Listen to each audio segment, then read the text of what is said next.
तुम्हाला प्रथम सांगतो, मराठा समाजाच्या ज्या नोंदी सापडल्या,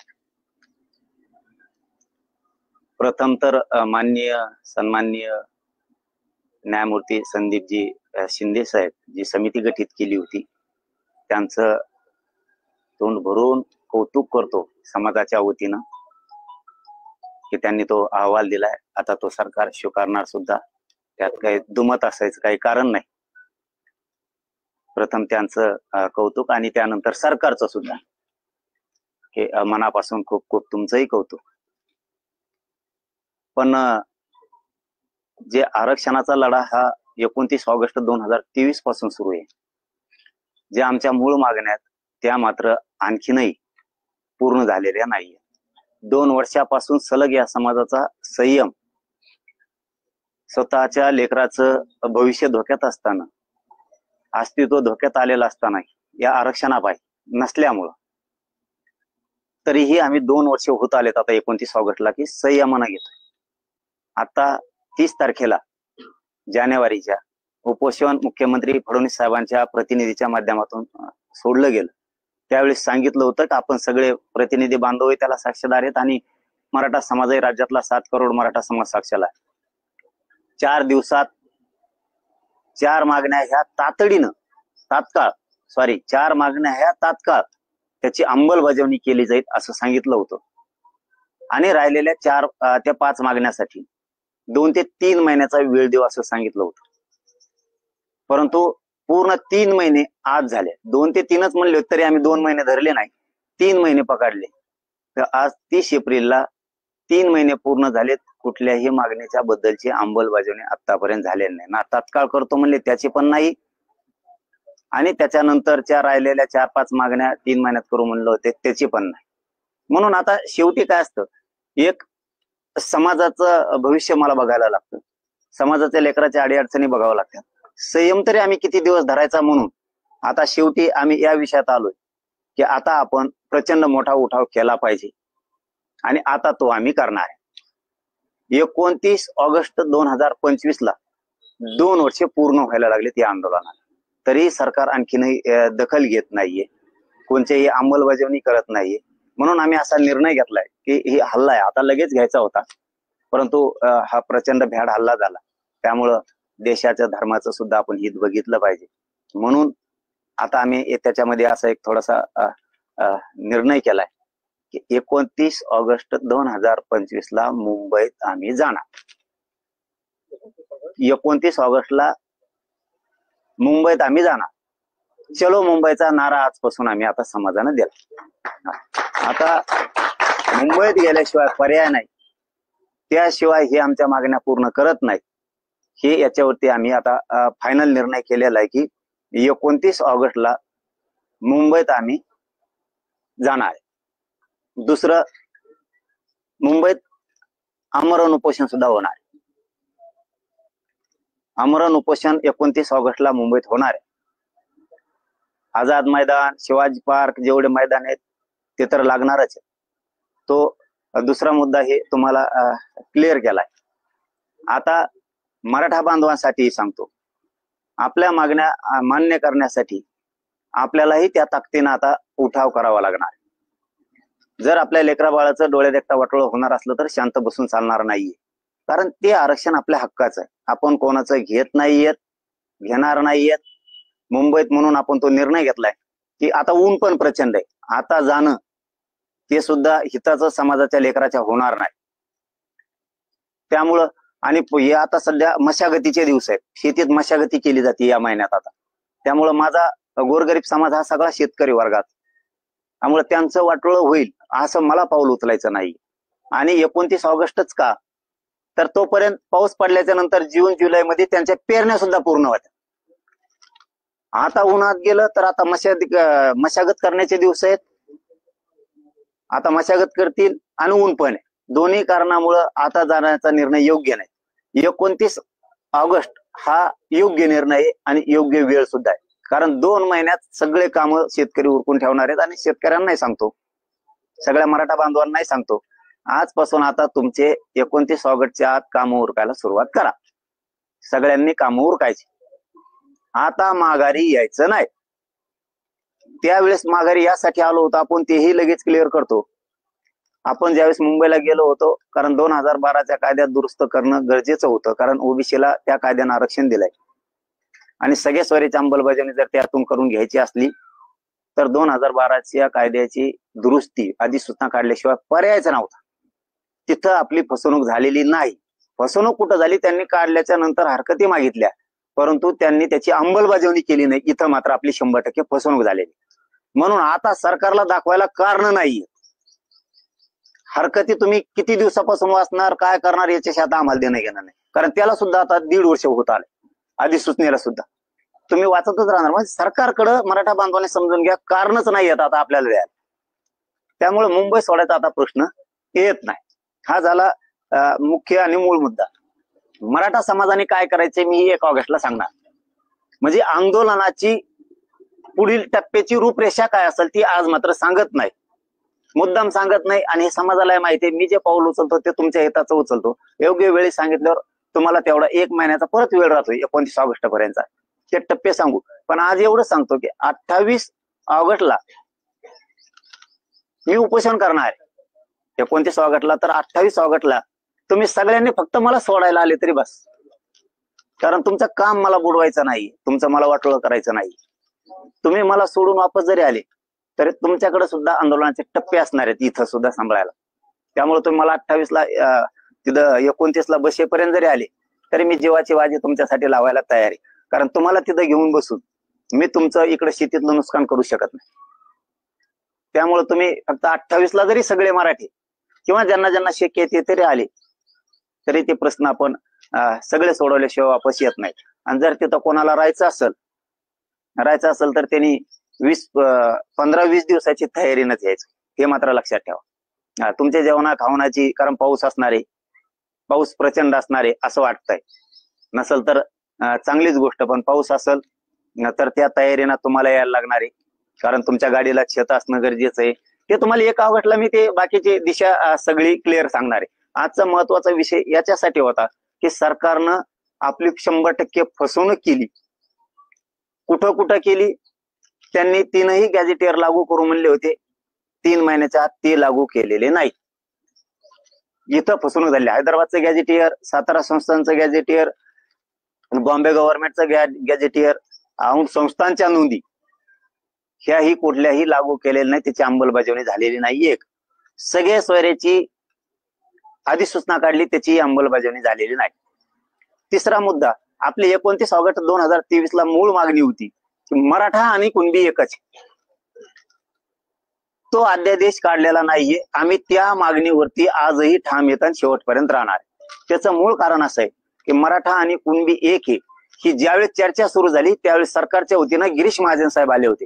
त्यावेळेस त्यांनी सांगितलं होतं, तुमच्या मागणीप्रमाणे जर आम्हाला कायदा पारित करायचा असला, अध्यादेश जर काढायचा असला तर आम्हाला वेळ पण द्या 1 महिन्याचा. तर आपण 40 दिवसात दिला होता. पुन्हा पुन्हा आठवण सरकारला आणि मराठ्यांना करून देतो. आणि त्यांनी त्याचबरोबर सांगितलं होतं, कुठला कायदा जर पारित करायचा असला तर त्याला आधार लागतो. आता आयोग समिती तुम्ही गठीत केली, 58 लाख नोंदीचे पुरावे तुमच्याकडे दिलेत.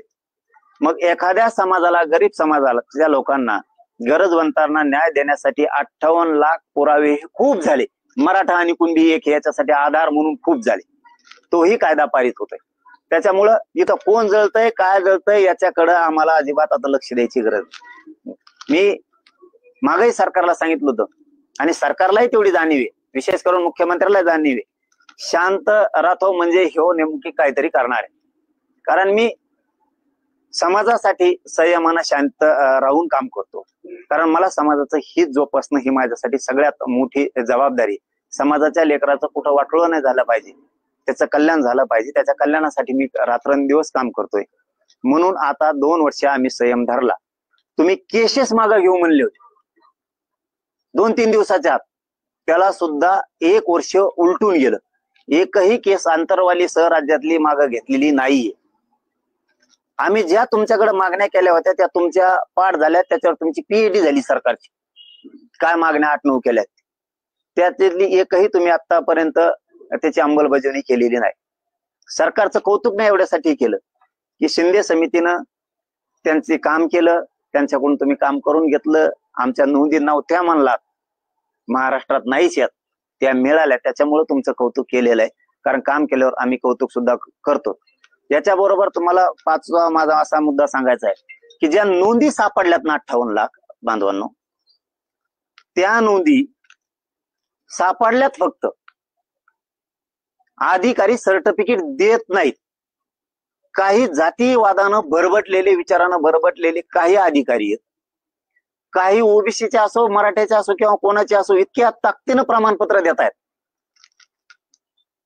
की ते कसलं त्याच्या जातीवाद आणत नाहीत. त्यांना वाटतं गोरगरीब मराठ्यांच्या लेकराचं कल्याण होतंय ना, त्यांचे नोंद सापडले, त्यांना प्रमाणपत्र द्या. नोंदी सापडल्यात, प्रमाणपत्र दिले जात नाहीत, त्याची व्हॅलिडिटी मुद्दाम दिली जात नाही. एक उदाहरण सांगायचं ठरलं तर काल बीडला लॉला ऍडमिशन घेतलेलं एक पोरगा आहे, त्याची व्हॅलिडिटी लवकर केली नाही म्हणून त्याचं ऍडमिशन कॅन्सल झालं. हे मुख्यमंत्री देवेंद्र फडणवीसांनी लक्षात घेतलं पाहिजे. आमचे किती छोटे छोटे प्रॉब्लेम आहेत, पण आमचे किती मुळावरती उठतेत. तुमच्यासाठी ते छोटे आहेत, पण आमच्यासाठी ते आयुष्य आहे. त्या पोराला त्या कॉलेजनं आता हाकलून दिलं, आणि त्याला हाकलून दिल्यावर 5व्या 6व्या दिवशीच व्हॅलिडिटी झाली त्याची. याचा अर्थ कुठंतरी कॉलेजनं आणि व्हॅलिडिटी देणाऱ्या अधिकाऱ्याचं संगनमत तर नाही. मराठ्यांचे पोरं कसे हुकले पाहिजे त्याच्यावर बारीक लक्ष ठेवा. नोकरीतून हुकले पाहिजे, ऍडमिशन मधून हुकले पाहिजेत. म्हणजे तुम्ही काही षड्यंत्र रचलं नाही.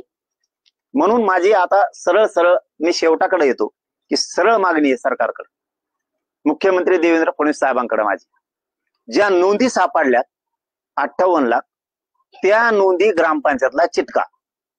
लोकांना माहित होऊ द्या की हे नोंदी सापडल्यात आमच्या कोणाच्या. काही लोकांना नोंदी सापडलेल्या पण माहित नाहीये. गावात नोंदी द्या की अमक्या अमक्या तारखेला ग्रामपंचायतला नोंदी चिटकेल्या जाणार आहेत. दुसरं काम करा की ज्यांच्या नोंदी सापडल्यात त्यांना तातडीनं प्रमाणपत्र लगेच द्यायला सुरुवात करा. असे मुख्यमंत्री देवेंद्र फडणवीस साहेबांनी आदेश लगेच काढा. ज्यांचे काही जागेवर कुई आहे, काही जागेवर कुणबी आहे, काही जागेवर शेती आहे, पुरावे सापडलेत ना, ते देवस्थानाकडे सापडू द्या, ते भूमी अभिलेख मध्ये सापडू द्या, ते 33-34 ला सापडू द्या, ते ग्रामपंचायतला सापडू द्या, ते पोलीस पाटलाकडे सापडू द्या, ते तुम्हाला कारागृहात सापडू द्या, ते तुम्हाला भाटांकडे सापडू द्या, ते पुरावे तुम्हाला एखाद्या देवस्थानाकडे सापडू द्या, एखाद्याच्या आजोबा पंजोबाच्या पेटीत पूर्वच्या राष्ट्राला सापडू द्या, काही पुरावा सापडू द्या. जनावर देवाण घेवाणीच्या दाखल्यावरती एखाद्या वेळेस केलेले आहेत, तुम्हाला कुठेही सापडू द्या ना. तुम्हाला ताण काय त्याचा? काहींचे पत्रिकेवरती येतं, काहींचे जुने घरात दस्तावेज आहेत. तुम्हाला प्रॉब्लेम काय आहेत नेमक्या अधिकाऱ्यांना? आमचे पुरावे सापडलेत ना, तातडीने इश्यू करा ना, लगेच ताबडतोब प्रमाणपत्र देऊन टाका ना. तुम्ही आमचा हक्क कसं काय नाकारता? तुम्ही आमचा हक्क नाकारण्याचा तुम्हाला कोणत्या अधिकाऱ्याला अधिकार दिलाय? आणि मुख्यमंत्री साहेबांकडे माझी स्पष्टपणानं मागणी आहे की जर असा कोणी हलगर्जीपणा केला, प्रमाणपत्र द्यायला, कुणबी प्रमाणपत्र द्यायला, व्हॅलिडिटी द्यायला, त्याला तात्काळ सस्पेंड करा, त्याला बडतर्फ करून टाका तात्काळ, त्याला सोडू नका. कारण एक जण जर धोरणात आला ना तर बाकी नीट काम करतील सगळे. आणि दुसरी मागणी याच्याच बरोबर, पहिली ही सांगितली की ज्या नोंदी सापडल्यात त्याचे प्रमाणपत्र आणि व्हॅलिडिटी तात्काळ द्या, कारण आता ऍडमिशन आहे आणि भरत्या पण आहे. माझ्या पोरांचं वाटोळं व्हायला नाही पाहिजे. दुसरं, मराठा आणि कुणबी एक याचा अध्यादेश आता तातडीनं काढा. तुम्हाला आधार म्हणून जो पाहिजे होता 58 लाख नोंदी मिळाल्या. तिसरा मुद्दा आहे की सगळ्या सोयऱ्यांची अंमलबजावणी करा, कारण ती सगळ्या जाती धर्मासाठी, ती नुसती मराठ्यांसाठीच नाही, सगळ्या जाती धर्मांसाठी. गोरगरिबाचं हो ना कल्याण, तुमच्यासारखे आखूड बुद्धीचे आम्ही नाहीये. गोरगरीब ओबीसीचं कल्याण झालं पाहिजे या मताचे आम्ही आहेत.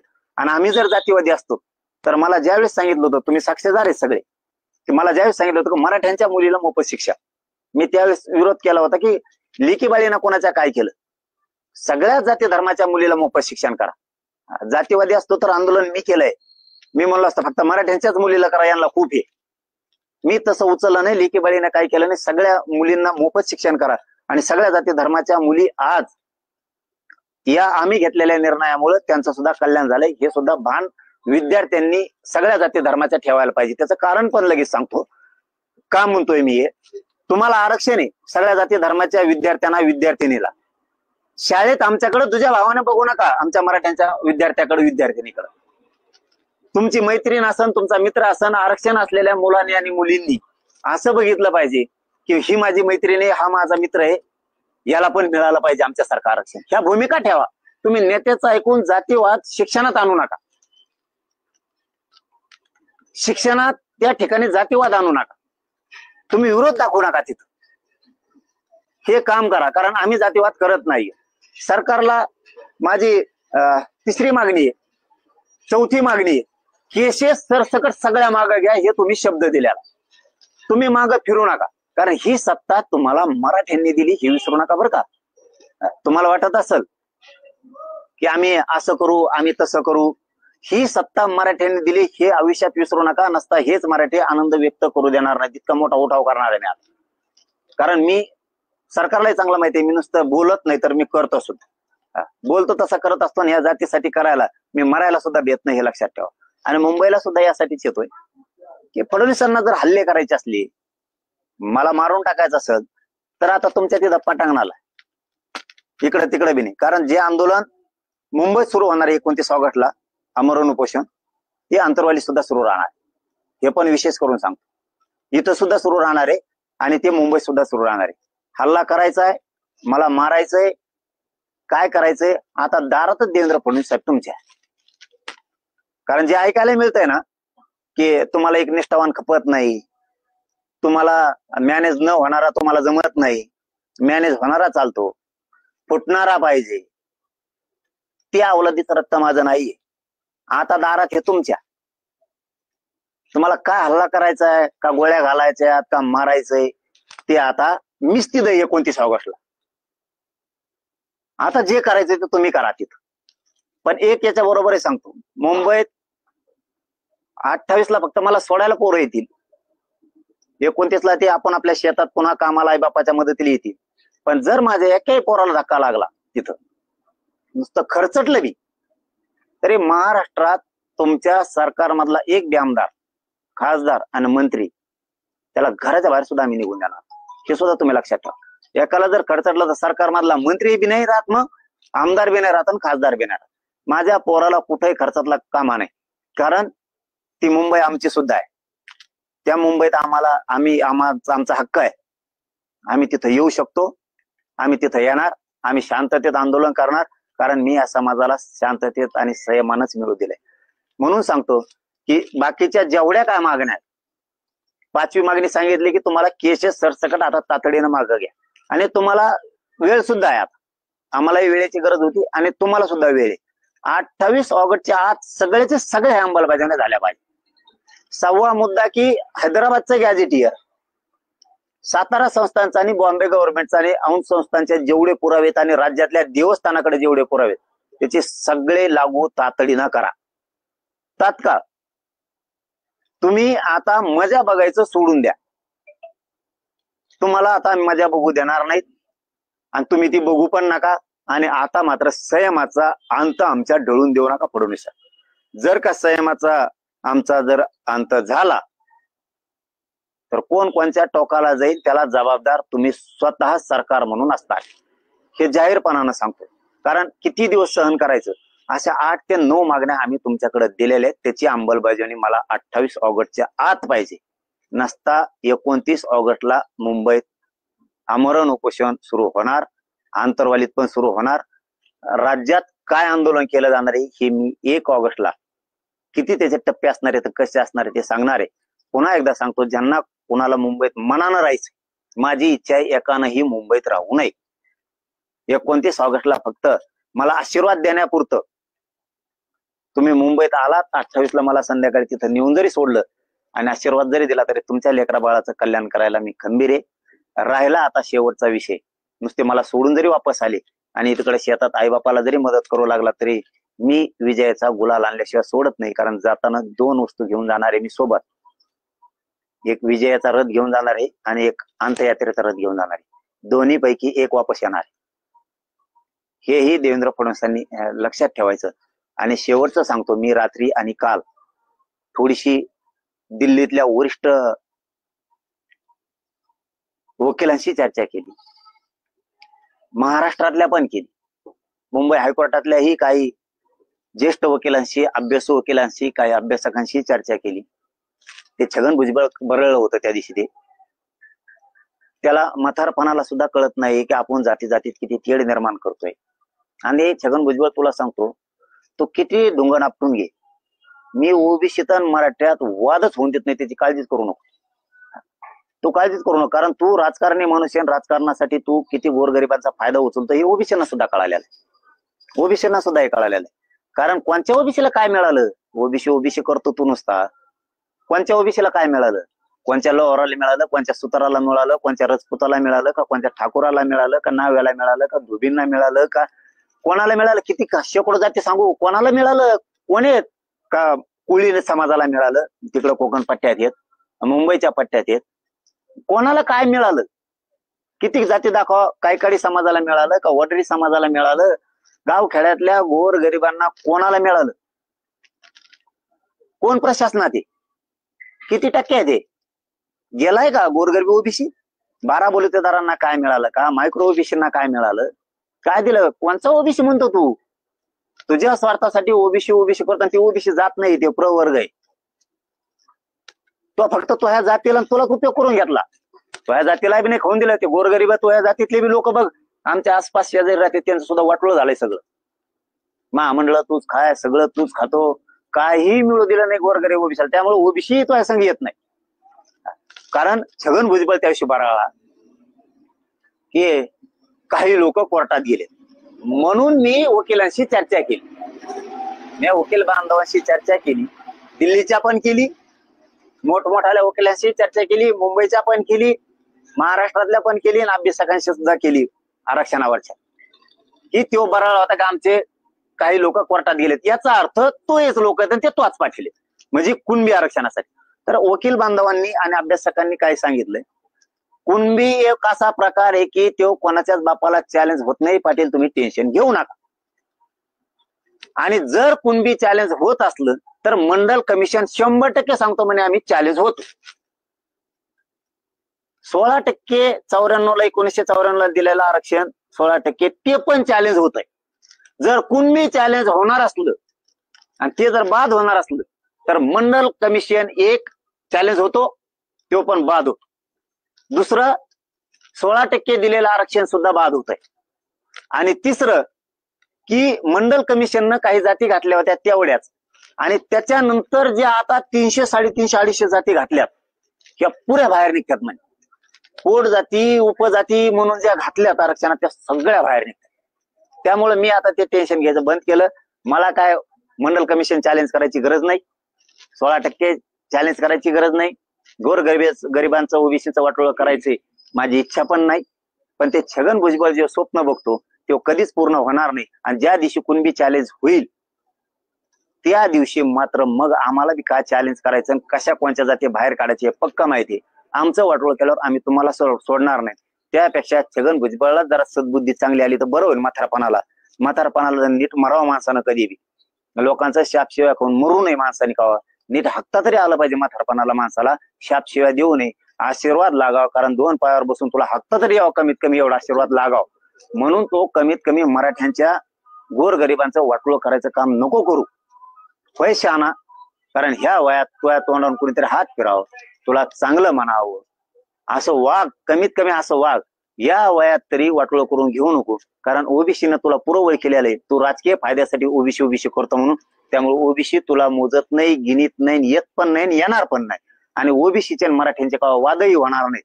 आणि ओबीसीचं आरक्षण संपण्याचा विषयच नाही, कधी संपूच शकत नाही. कारण आमचं ते हक्काचं आहे. 150 वर्षापूर्वीच आमचं आरक्षण जर रद्द होणार असलं तर तुमचं तर मग बोगसच आहे सगळं.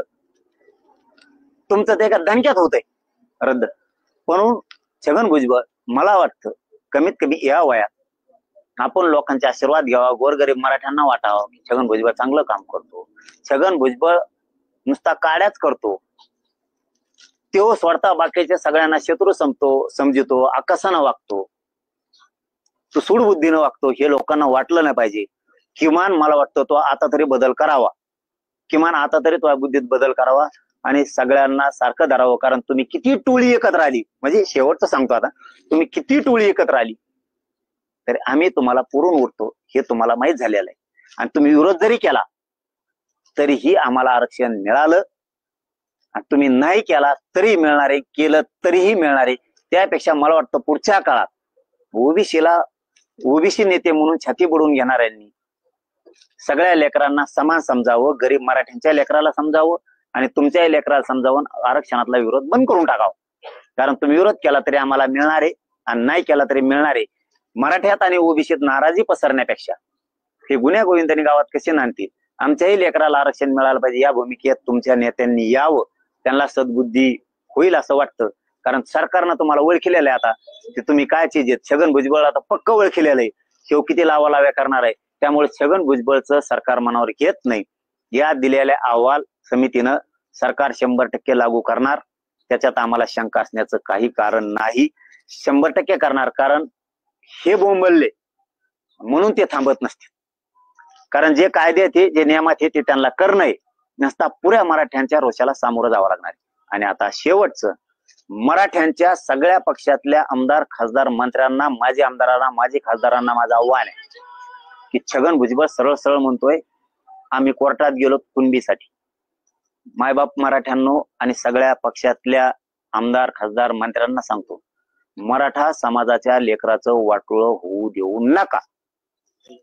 ताकदीनं समाजाच्या लेकराच्या आणि त्या आरक्षणाच्या पाठीमागे उभा राहा. मराठ्याचं आरक्षण रद्द होऊ देऊ नका. एकही प्रमाणपत्र रद्द होता कामा नये. कारण तुम्हाला सगळ्या पक्षातल्या खासदार आमदार मंत्र्यांना मोठं करण्यासाठी मराठ्यांनी ताकद लावलेली. तुम्हाला मराठ्यांनी तुमचा पक्ष आणि तुम्हाला मोठं केलंय. आता समाजाचे लेकर मोठे करायचे. रक्त जाळून उपाशी तापाशी राहून ही आंदोलनात संघर्ष करून त्याग करून मराठा समाजाने हे आरक्षण मिळवलं. हे कोर्टात नेऊन छगन भुजबळ घालीन म्हणतो.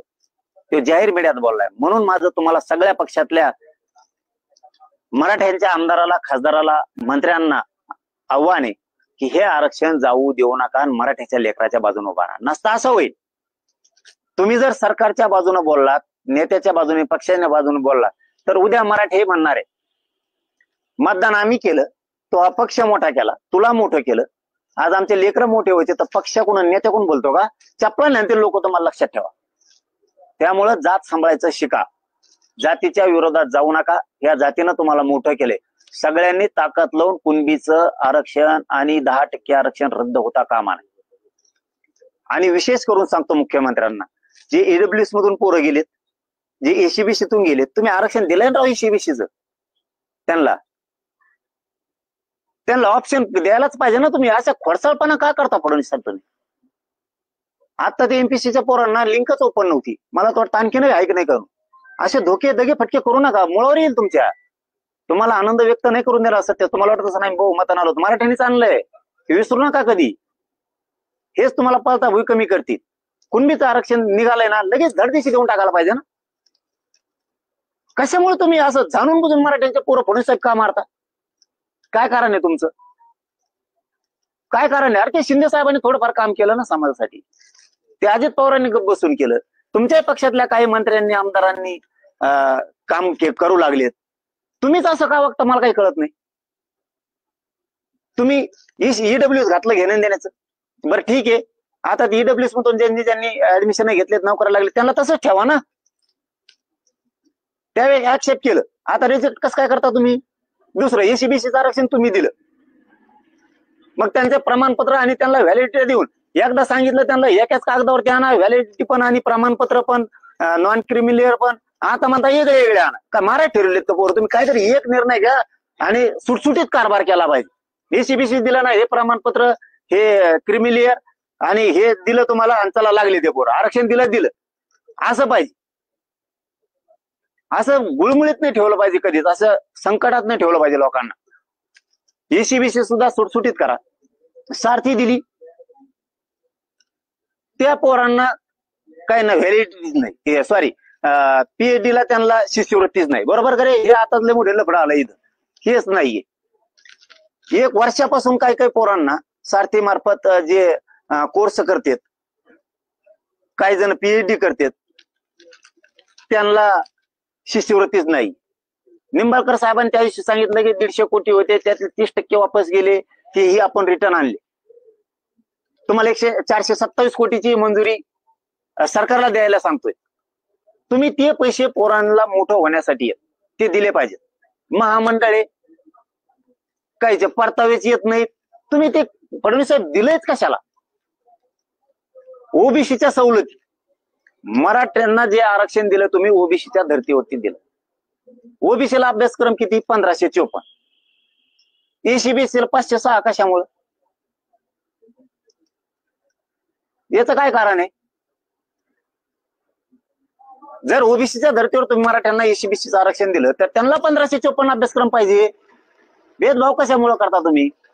एकदा बोललं ना पटदिशी केलं पाहिजे. मुलीला मोफत शिक्षण केलं ना सक्त अंमलबजावणी करायला लावायला पाहिजे. याची अंमलबजावणी झाली पाहिजे. त्या कॉलेजचं जर 100% फी मागितलं परवानाच रद्द करतो.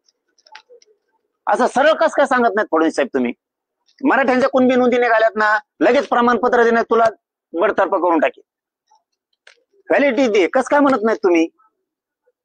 अरे किती पोरं टांगणे लावले तुम्ही घेण्या देण्याचे. आमचे बलिदान दिलेत आमच्या पोरांनी आरक्षणासाठी.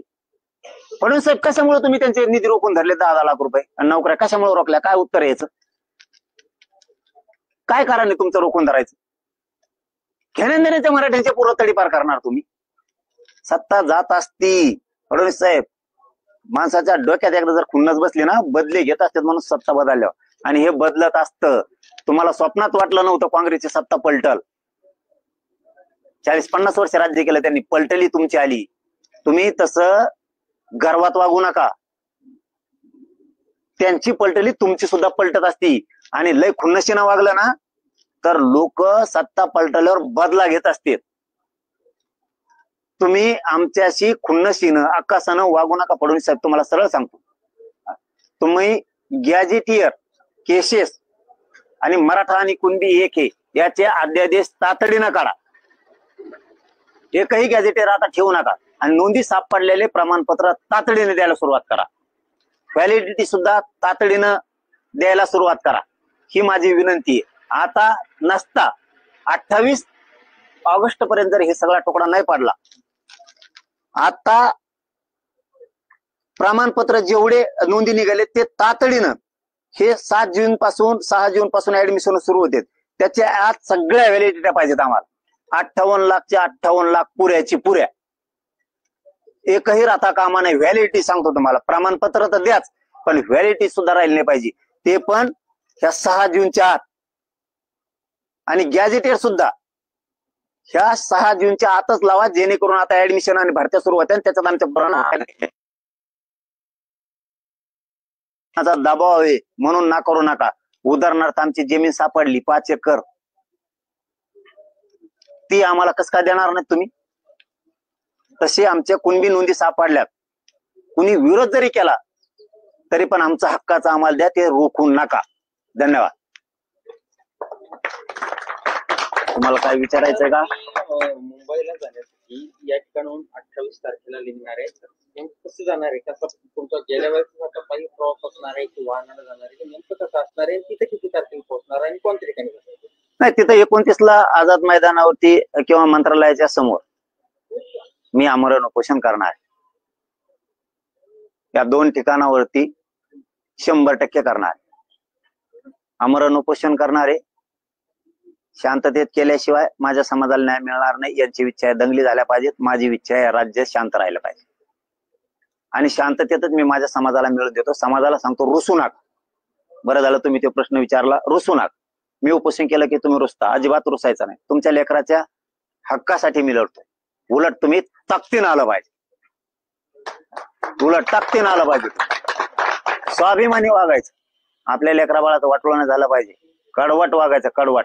शांत राहायचं पण भित्र नाही राहायचं. धाडशी वागायचं सगळ्यांनी. हे 28ला अंतरवालीतून मी निघणार आहे. मार्ग मी 1 ऑगस्टला सांगतो कसा मार्ग असणार आहे. 1 ऑगस्टला सगळे आंदोलनाचे टप्पे, पुढची दिशा सगळी पाडणार 1 ऑगस्टला. म्हणजे त्यांना ती तयारी करा. फक्त आज 1 पासून तयारी. आजच तयारी 1 सुरू. चलो मुंबई. 29 ऑगस्ट सुरू. आजपासून ते सुरुवात. तयारी करायची. मला 28ला फक्त नेऊन सोडा. जेवढ्याला ते बी कामं बुडून नको. जेवढ्यांना शक्य आहे तेवढ्यात.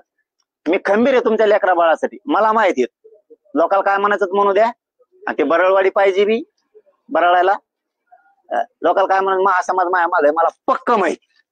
7 कोटीतला एकही हटत नाही. भाजप मधला मराठा सुद्धा नाही. कारण भाजपच्या मराठीच्या पोराला काय आरक्षण नाही पाहिजे का? होय रे, तुम्हाला नोकराला नाही का लागायचं? तुमचे पोरं शिकायचे नाही का? तुमच्या पक्षाची सत्ता आली म्हणून काय आरक्षण नाही पाहिजे त्यांना शिकायला, असं आहे का? भाजपच्या मराठ्याची सत्ता आल्यावर त्यांचे लेकर आपोआपच डॉक्टर होते, आपोआपच इंजिनियर होते. उकंड्यावर कुत्र मुतल्यासारखं छत्री उगती का आपोआप?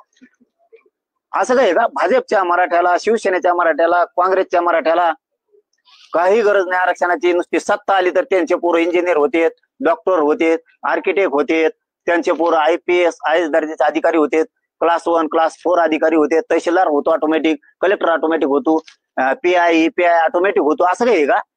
आरक्षण लागणारे लेकरा बाळाला भाजप मधल्या सगळ्या मराठ्यांना सांगतो, तुमचं एक दिवस राजकारण आता 29ला, आता 4 महिने जातीसाठी त्या लेकरासाठी स्वतःच्या. भाजप मधल्या, शिवसेनेतल्या, राष्ट्रवादीतल्या मराठ्यांना सांगतो, आता तुमच्या लेकरासाठी जातीसाठी लढा, त्यांना मोठं करा. तुमची सत्ता आली म्हणजे तुमचं लेकरू IPS नाही बनणार, IAS नाही बनणार. त्यासाठी आता जात. हे बघा कसं करता येते, हाय का? नीटच्याच माग घालायला त्याला नाक सुद्धा दिदार झाला, त्याचं वाकून गेलोय पार्टी यावल्याचं येडपट्टी दलिंदर साल तरी बोलत का नाही? बरं, त्याला सगळ्यांनी सोडून दिलं, भाजपने सोडून दिलं, काँग्रेसने, शिवसेनेने, बेसरामाने सगळ्यांनी सोडून दिलं. कुणीच घ्यायना त्याला, कारण वागतच तसं ते. कारण त्याच्यामुळे पक्ष संपायला लागला, त्याच्यामुळे नेता संपायला लागला, त्याच्यामुळे त्याला कोणी घेत नाही. तरी पण बोलतं तुमच्या मागे सगळा समाज उभा आहे, तुम्हाला काय करायचं सगळा समाज उभा आहे. तुम्ही नाही उभा राहील ना, आल्याच तुमच्या आता ग्रामपंचायत, जिल्हा परिषद, नगर परिषद तुमच्या रपा पाडून टाकी. मग तुम्ही नुसते उभा राहू नका मराठ्याच्या पोराच्या मागं. आमदार, खासदार, मंत्री तुम्ही नुसतं म्हणा आमचा पक्ष, आमच्या नेत्याला बोलू नका. थोपडच फोडीन तुपल्या नेत्याला बोलू नको म्हणलं. तो बाप हे समाज आहे, पक्ष बाप नाहीये, नेता बाप नाहीये. त्यामुळे इकडे कचाकच आंदोलन तो भरायचं. कशामुळं? तो पोरगी मोठी होणार आहे, सत्ता जरी असली तरी आरक्षणामुळं, सत्तेमुळं नाही होणार. तो पोरग मोठं होणार आहे, तो जात मोठी होणार आहे. त्यांना ताकदवर बनवा. आता राजकारण 29ला पार. मधल्या काळात सगळ्यांनी नसता जिल्हा परिषद, पंचायत समिती, नगरपालिका, ग्रामपंचायतला एक बी निघून देणार नाही. मग आम्ही तुमचं सगळ्यांनी ताकदीने उभं राहायचं ह्याच्यात आणि आपले सगळं हक्क 6 जूनच्या आत मिळवून घ्यायचा. 6 जूनच्या आत सांगतो फडणवीस साहेब, ते ऍडमिशन 21 मे तारीख मागं पुढे होईल किंवा मग ते 30 मे 29 मेच्या आतच देऊन टाका. म्हणजे ते ऍडमिशनला पुन्हा म्हणायचे व्हॅलिडिटी नाही, नामकच नाही, क्रिमिलेअरच नाही. ऍडमिशन सुरू व्हायच्या आत आमचे सगळ्याच्या सगळ्या मागण्याची अंमलबजावणी करून टाका.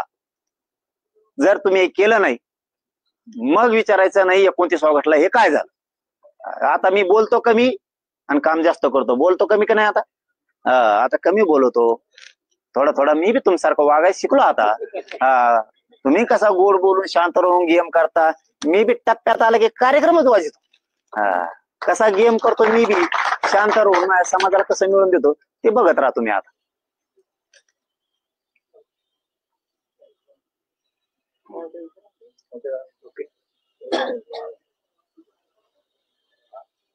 पाटील 29 ऑगस्ट तुम्ही जाहीर करून टाकली. सध्या पाकिस्तान भारताच्या युद्धाची परिस्थिती आहे, तुम्ही याच्याकडे कसं बघता? नाही, मग युद्ध आता होणार आहे. 29 ऑगस्ट लय लांब आहे आणखी. त्या हल्ल्याचा तर निषेध आहे. ही असली ना, बघ आपलं कसं आहे सरळ आणि यांना लागत मग मिरच्या. यांनी त्या हल्ल्याचा तर निषेध आहे. यांनी असल्या अगोदर कपाक मारून टाकायला पाहिजे. नुसतेच दाखवते इतकं लांब हत्यारे आणि ते त्याच्यावर पडत इतकं लांब जळत आणि ते विमान असं वाकडं पळत आणि मग ते खाली पडत इतके मरत येत. टाकणं त्या गोडांमध्ये खापा सगळे मरून देत तिकडे 7.5 दलिंदर होऊन राखते. काय ठुले ते गोडांना समोर हे बॉम्ब आहे ते बॉम्ब आहे आणि बघायला मिळाला नुसत्या गाड्या दाखवतात आणि लांब लांब हत्तीर आणि ते नुसते मिरीत अशी नुसते. कुणाला भेट येता तुम्ही? द्याना एकदा टाकून ते पुरे. काय करायचं असले खानदान हे असली पायदा संभू आयला नाव तर चांगलं निघा ना. सगळा देश तुमच्या सोबत आहे ना, धर्मासाठी देशासाठी. कोण तुमच्या मागं नाही. सगळे ते नुसते बैठका. आजच्या रातची ही झाली, दुसरी सगळी ती झाली. आमका गैरहजर होता म्हणून ते थांबला तर तंबाखू चोळीत होता तिकडे. गचपणे तुमचे. अरे एवढ्या मोठे गोळे द्या ना कापा कप फेकून, काय ठुले ते दुसरी विकत घेता येते परत. आम्ही वर्गणी करतो पैसे कमी पडले नाही केले, 2 बापाची वर्गणी जर नाही केली तर आम्ही 1 रुपया कमी पडू दे, द्या एकदा हाय तेवढं टाकून ते दुसरं नवीन आणू आपण. ते जायचं कुदून त्याला लागायचं भुंग्यान, तिकडे गेल्यावर नाही फुटल्यावर ते मग काय करायचं. टाका कापा कप ते ठेवू नका दाखवायला नुसते. आम्ही सगळे सोबत आहेत तुमच्या. असले नाही ठेवायला पाहिजे ते. उगा नुसतं बडबड करून नाही चालत. एखादी बार कणखर वागायला लागतं. आता आम्ही कशी डिसिजन घेतलं, कणखर 29 ऑगस्टला आरक्षण घेतल्याशिवाय माघारीच येत नाही. आणि तुम्हाला मुंबईत मग आता कळन, तुम्हाला आता बोलत नाही मी काही, मुंबईत काय आहे मग कसं असतं ते तुम्हाला आता कळन मुंबईत गेल्यावर काय होत. कारण ज्यांना यायचंय त्यांनाही सांगितलंय की तुम्हाला 15-20 दिवसाच्या तयारीने यायचं, मग पाऊस असणार आहे. आणि नुसतं वाटलून वापस आले तरी लय झालं. मला फक्त आशीर्वाद द्यायला 1 दिवस 28 ला मी सगळं करतो. आरक्षणाला काय होत नाही. जे बरं येतात ना, काय मराठीवर टेन्शन घेऊ नका. तुमचे लेकराला आरक्षण मिळालंय, न मिळणार 70 वर्षातलं न मिळणार आरक्षण मिळालंय तुमच्या लेकराला. तुम्हाला आता कायमचे हॉस्टेलही होणार आहेत, टेन्शन घेऊ नका. कायमचे आयुष्यभर पिढ्यानपारासाठी उभा, लेकीबाळीसाठी, विद्यार्थ्यांसाठी, पोरापोरीसाठी ते उभा करून द्यायचे. 1 रुपया बी लागला नाही पाहिजे. तालुक्यात पाणीही शेतकऱ्यांना मिळणार आहे, मालाला भावही मिळणार आहे. मला फक्त एका टप्प्यात जाऊन द्या. धनगराला बी कसं आरक्षण मिळत नाही ते बी बघतो, मुसलमानाला बी कसं मिळत नाही तेही मी बघतो. तुम्ही काय काळजी करू नका. एकदा आपण बोललो ना, बोललो. आपण विरोध करायसाठी नाही आंदोलन करीत. ते काही नाद असतो. जातीत भांडणं लावून द्यायचे, मोघम आंदोलन करायचे. तू बघ ना तिकडं देवारा की झालाय, ते मागणं आरक्षण, ते मागावा, त्या गोरगरीब बिचाराला मिळून द्यावा. फडणवीस साहेब किती दिवस झाले, धनगराची पहिली कॅबिनेट घेतो म्हणली होती तुम्ही, एसटी आरक्षणाची. दिलं का त्या बिचारा गोरगरिबांना? संभळीत असते ना, मेंढ्या, जनावर, डोंगर, दऱ्यात कामं करीत असते, ऊस तोडीत असते ना. थोडीफार तर लाज असली पाहिजे राव. 4 जणाला गोड बोलायचं नेत्याला नुसतं, आणि आमच्या अंगावर सोडून द्यायचं. एवढं जमतं का फडणवीस साहेब तुम्हाला? त्यांच्या महामंडळाचं काय, त्या टायमाला नुसत्या घोषणा, लाडकी बहीण, महामंडळ, ह्या जाती घेतल्या, त्या जाती घेतल्या, शेतकऱ्याची कर्जमाफी केलं का? काय किती हाल केले लोकांचे.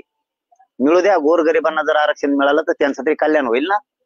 नुसतं आम्हाला सांगून देता आणि तुम्ही मोकळे होता, हे चांगलं नाही तुमचं.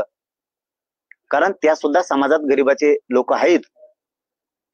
फडणवीस साहेब, तुम्ही त्यांच्या काही नेत्यांचा राजकारणासाठी, मराठ्यात आणि ओबीसीत फूट पडण्यासाठी वापर करायचा बंद करा. नेत्यांनी सुद्धा समजून घ्या, आपली आपली जात बघा, त्यांना मिळून देण्यासाठी काम करा. आम्हाला कुठे विरोध करीत बसता, आणि आम्हाला विरोध केला नाही मागे सरकारणार आहेत का? आम्ही एकटेच 50-55% आहेत. काही होत नाही कोणाचं. 29 ऑगस्ट आता चलो मुंबई.